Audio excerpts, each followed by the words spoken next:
We came together as a fan base, and we bullied one person out of their job. Sort of like a holiday miracle. Corthell and Corthell. We are not licensed to represent you, but we are allowed to do ethically questionable private detective work there. It never seems like they're calling Gene Steratore at the right time for him. I'm at the doctor's right now. And where there's fire jerkers. Follow along. To this date, the craziest football game I've ever seen. The Cardinals!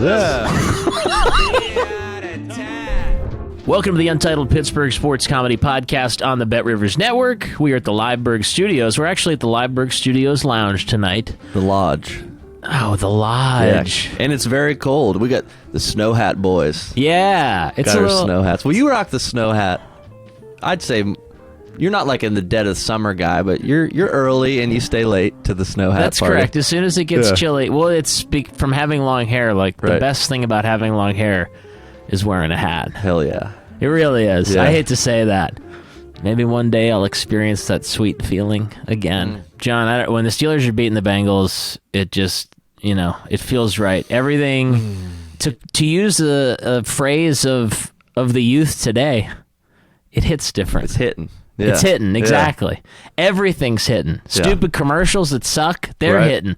Even the Iron Eagle reads for inane CBS shows. And boy, they're getting weirder and weirder, aren't they? They are. Yeah. And there was this one that I liked this past Sunday. Yeah. Well, the action on the field is heating up, and so is the drama on CBS's new hit show, Fire Jerkers. A supple young convict joins a pervy firefighting program looking for redemption and a shortened prison sentence. He and other inmates work alongside elite firefighters to extinguish massive blazes across the region.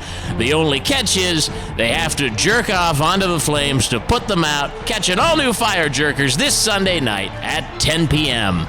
Charles Jake Browning under duress all afternoon. I want to get back. Fire Jerkers sounds like a good show. I'll tell you what, and you're like, man, the TJ Watt unblocked sack. You're like, I will watch Fire Jerkers tonight. Yeah. I might I'm gonna get into it. It's like making a promise with God. You're on Normandy. Your gut shot. You're like, I'll do anything. Right. I'll watch Fire Jerkers. Ian, is that what you want? The whole season. I'll get emotionally invested in it. I will binge watch it. Beating the Bengals in Cincinnati, seeing it on TV, the jungle, all the bullshit. The Escalooser. Oh, it's like chicken soup, man. It's important to do for the younger version of yourself, Think about your son, John. Right? Think about you in 2016 and 2017 against those Bengals teams. The perfect game, I don't know what you call it, but that was the craziest, to this date, the craziest football game I've ever seen. I remember exactly where I was when that happened. We put Landry Jones in that game for Christ. And then took him out. And then it was like, Christ, I'll get in there. Like, that was the crazy. That never happens, Yeah. Yeah. Yeah, it's... So F the Bengals. F them. Yeah. And you got to get these wins in while you can, because they are a good team when they have the right quarterback. Mm-hmm. Well, there's not a player, I think, in sport that it shocked me so much. Joe Burrow looked like a straight-up boner. Yeah. Like, sitting on the bench the entire game. Yeah. He also looked weirdly not into it. Like some I understand he's getting surgery the next day. He's miserable because the season's over. Yeah. But, he looked, A, like a child. Right. A dorky child. Yes. And B, just like, I'm here because I have to be here. Right. Surprised he was. The season's over. Yeah. And also, he looked like the type of dude where he's like, you're like, hey, Joe, what's going on, man? And then he's, oh, what's that? And takes out his ear pod, and he's like, I'm listening to Fleet Foxes. Right. And tries to get you into Fleet Foxes. He's like, I could send you some stuff. I'm good. Right. I downloaded a torrent. All right, John, we got to do it. Our SDFB player of the game, Smash Dick Fullbush player of the game. Smash Dick Fullbush. Who do you got in this win? So I'm going to go off script here. We've never done this, but I would like to put forth a Lifetime Achievement Smash Dick Fullbush Award for Smash Dick Fullbush Emeritus PhD, an honorary degree to Jaylen Warren. I've been saying it since last year. He is my favorite Steeler. We are coming off of Najee Harris's best game of the season. John I didn't even see him. loves I didn't even Jaylen see him on Warren the tape. so much that he was like, "Nah, we're gonna go Jaylen Warren." Jaylen Warren. That's so all right. J-Dub. All right, we're now teetering on obsession. Yeah. If Jaylen Warren were to go missing, I would place an anonymous tip. Thing is, he would fit in your trunk, but he would also bust out of that mother so fast. Jaylen Warren, I guess, is our Smash Dick Professor Emeritus. Smash Dick Full Bush player of the game and potentially the season. He's just a nice guy.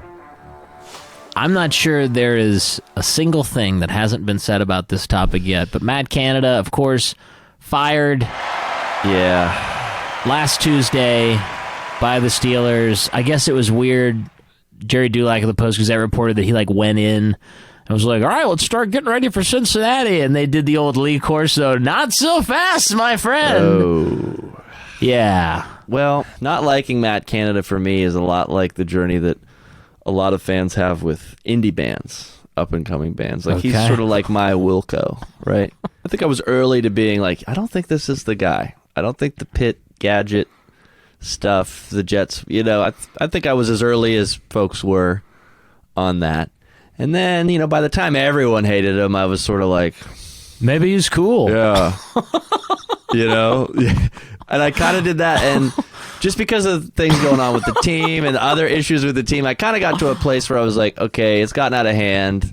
This guy is not that bad. He's not but then we threw to the middle of the field, and my God, Tad, it was like baptism. I had not. It's all we had to do was, and I get it. Freiermuth was hurt, but there's got to be another person that can run in the middle of the field and design use of the middle of the field. And the 400 yards thing, it's not a coincidence. We've played some bad teams, a lot of other bad teams, and not gotten 400 yards. And he's gone, and we did. So it was right. It was the right move. It is certainly not a coincidence. And I've seen a lot of people trying to downplay the 400 yards thing.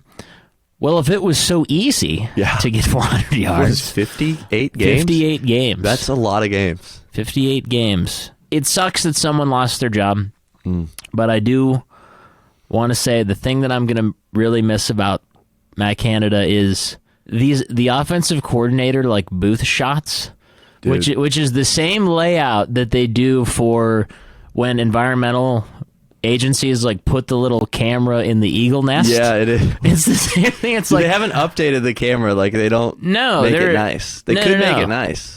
They could do something to it. Instead, it's like there's Matt Canada playing with a pen and drinking a Diet Pop. Yeah, there he is. He just kind of looking, just kind of overseeing everything. Right. There's nothing going on, And with the Eagles or the Falcons, there's at least I'm talking about the literal birds, by the way, folks. There's at least feeding time. Eagle cam, the Hayes Eagle. Where the Hayes Eagle is going to barf a dead mouse into the mouths of its offspring. Right. And you didn't even get that with the OC cam. But I did like to study his habits. Well, look, we came together as a fan base, and we bullied one person out of their job. Sort of like a holiday miracle. Speaking of holiday miracles, Tad, I went with my family to go cut down a Christmas tree. Oh, no. Yeah. How was it? Been doing this. So, just for reference, I never did that growing up. There's a couple of different places that we go to. All of them are at least an hour away. And a lot of things happen out there. You got to be prepared. Look, it's the day after Thanksgiving. Not everyone is on their A game. It's a lot, and you're there to do a job. You're there to cut down a wild tree. Right. And then you look around and you see the tension on the faces, the fear in the young children's eyes as their father curses the day that he decided that this was a good idea. Mothers with children in tow waiting at the tree shaker thing that shakes the bugs off like they're waiting for a lifeboat on the Titanic. I have a child. I have a child. It's rough out there is what I'm saying. Right. So, fortunately this year, there were some folks there to help, to offer their services. Yeah. I'm under the impression that there was a law firm there on site passing out business cards. Right. Is that correct? Right. Like any good business person, you go where the action is. And I think I saw some pending divorces up there. This is Jeff and Howard Corthell of Corthell & Corthell with a holly jolly legal message for all the husbands out there. Corthell & Corthell, the domestic litigation firm men can count on. The holidays can be a difficult time for your marriage. One minute, you're carving the turkey at the head of the table. The next thing you know, you're in an efficiency apartment across town, drinking Kirkland brand vodka from a faded mug that now only vaguely reads, World's Best Dad. Corthell & Corthell, helping men figure out whatever's next. Did you know that 70% of all springtime divorces can be traced back to a single fight while buying a Christmas tree? It's true. This faux outdoorsy Instagram opportunity is simply about survival. You've just got to get through this. Finding a tree can be a real challenge, especially since, as you've just been reminded by your partner, you possess no useful skills. Corthell & Corthell, a law firm fighting for weak little titty boys just like you. You spend $50 every year on fantasy football. It brings you some joy. You've heard about that $50 for the last 11 weeks. Now it's time for you to get your money's worth. $85 for a f***ing tree? Oh, you want me to tip the kid? For what? Corthell & Corthell. Shaking the tree? How about I shake you? Easy. So fellas, here's to the joy and merriment that the season can bring. You can do this. But if it turns out you can't, call us. Call the law offices of Corthell & Corthell. Some version of justice is waiting. If you're filing for divorce in Missouri, we are not licensed to represent you, but we are allowed to do ethically questionable private detective work there. So please reach out about that. Yeah, I think it all reached a fever pitch because everybody splits up. That's the other thing. Well, you go in a huge posse. It should be It's a known. posse of all the kids. I don't know why we have to do that way because as soon as you get there, the first thing everyone does, let's split up, right? Oh, I have one of my kids and a dull saw and no autonomy to make a decision about the trees that are around me, and I'm in like a maze. You're about to pick the ugliest tree. Right, and it's like some little girl, maybe is like 6 or 7, she's like really crying. The dad that came to her though, like, all right, now I gotta deal with somebody else's kid. Like, and he was just like, he was like this. He was just like looking kind of mad, like smoke coming out of his ears type of thing. Smoke. Well, where there's smoke, there's fire. And where there's fire jerkers. Follow along as a hunky yet troubled team of wildland fighters puts the wet stuff on the hot stuff. It's an all-new season of Fire Jerkers, Sunday nights on CBS. Why are you doing this? It is really fun to do. I get why. We're not CBS. Are we? Are we like... Iron Eagle, you can tell, loves to do it. And I'm understanding why, John. You are sort of the Iron Eagle of this podcast. This is broken news. Oh, it broke. Well, John, some folks in southwestern Pennsylvania are incensed. I don't know if you saw this. Some clown-ass blog called 24/7 Wall Street released a worst place to live in every state. And I guess for PA, it was Uniontown. Let me tell you what. There is a town in Pennsylvania about 4 hours from here. It's called Centralia. It's been on fire for like 35 years. Really? It is underground. A vein of coal underground has been on fire. The whole town is poison. It has the town's population is like 4. Wow. Yeah, I even did this the Centralia Zillow scan. You know, like what can I get a house for in Centralia? You know, I don't doesn't plan on work out. Yeah, right, exactly right. If I have to give it all up, what would I do? I go to Centralia. I could live in a mansion for $6. So Uniontown, some fool said that Uniontown is the worst place in Pennsylvania to live. All right. I heard somebody else mention that, and I'm like, what are you picking on Uniontown for, right? Like, Uniontown's just like a guy in a bar, like, eating a sandwich. Yeah. Not bothering anybody. Right. You Comes know. here, quiet guy, keeps to himself. Keeps to himself. Right. Sure, he doesn't dress nice. He's got a great sheets. Yeah. Doesn't bother anybody. Not the world's most attractive guy. Not a guy you necessarily want to hang with. He's fine. He's there. He's always been there. Yeah. I pass the Uniontown exit all the time. I'm not like, oh.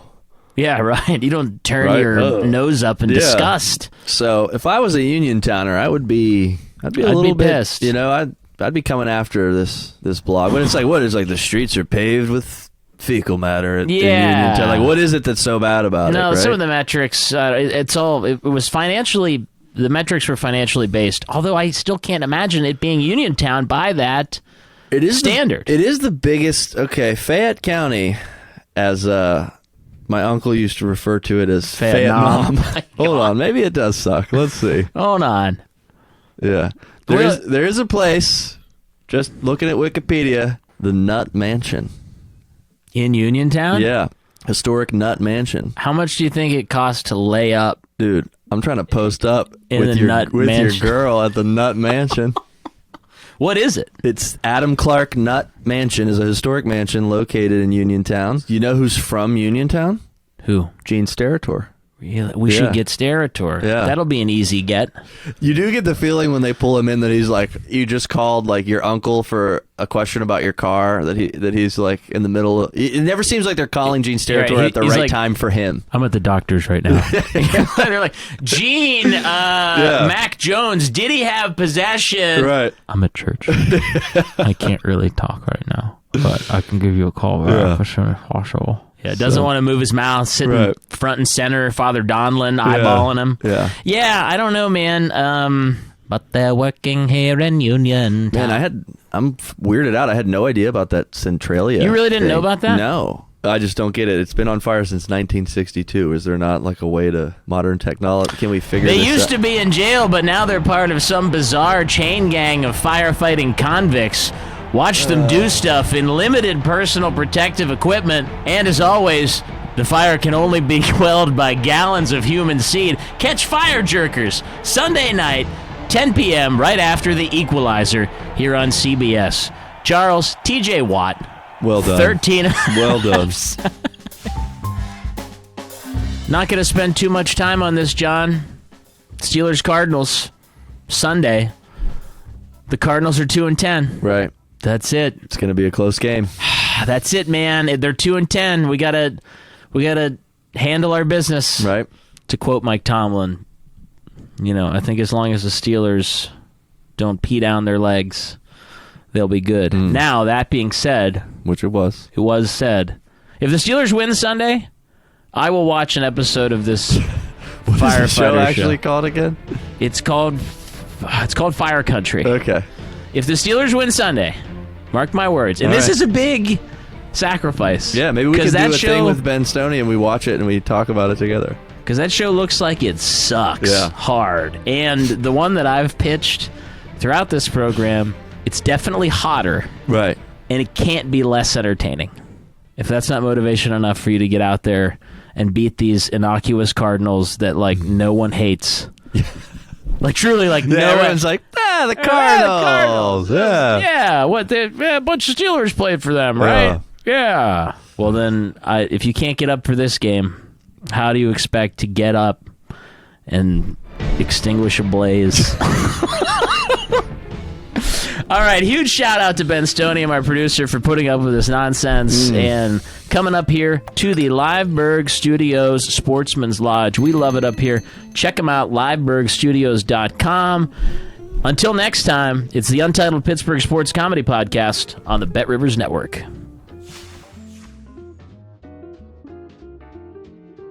Get out of town.